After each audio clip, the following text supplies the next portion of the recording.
তাহলে কেন আপনাদের উঠে আসতে হচ্ছে? আজকে এই পুলিশ প্রশাসন হচ্ছে মুখ্যমন্ত্রীর বাঁচাটা, এইরকম পুলিশ মন্ত্রীকে সহ এবং পুলিশ প্রশাসনকে ধিক্কার জানাই আমরা। আমাদের আন্দোলন ছিল শান্তিপূর্ণ আন্দোলন, বারবার প্রতি মুহূর্তে আমাদের উপরে অত্যাচার করা হয়েছে, ওপর থেকে তৃণমূলের লোক লাগিয়ে আমাদের উপরে পাথর ছোড়া হয়েছে এবং দোষ দেওয়া হয়েছে নাকি আমরা করেছি। যেই শান্তিপূর্ণ আন্দোলন আমরা চালিয়েছিলাম সেই মিছিলের উপরেও কালানে গ্যাস সহ লাঠিচার্জ করে আমাদের কাজকে তুলে দেওয়া হচ্ছে।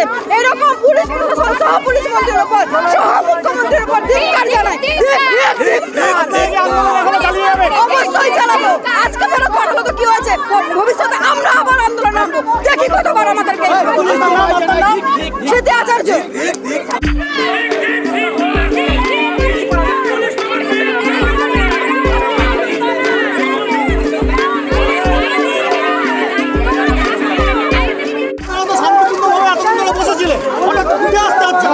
উঠে আসতে হচ্ছে, আমরা পিছনে যাচ্ছি, আমাদের লোকজনকে ওখানে লাঠিচার্জ করেছে, ওখানে গিয়ে তারপর আবার ঘুরে আসবো।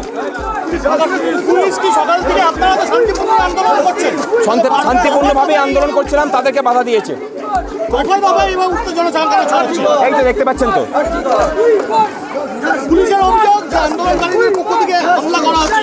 একদমই হয়নি, কোনো কিছু করা হয়নি। যা কিছু করেছে পুলিশ নিজের লোক ঢুকিয়ে করেছে। পুলিশ আহত হয়েছে, কি বলবে? আমাদের আহত হয়েছে তো 20-25 জন আমরা আহত হয়েছি। টিয়ার গ্যাস মেরেছে, লাঠি চার্জ করেছে, মাথা ফেটেছে, ছাদ থেকে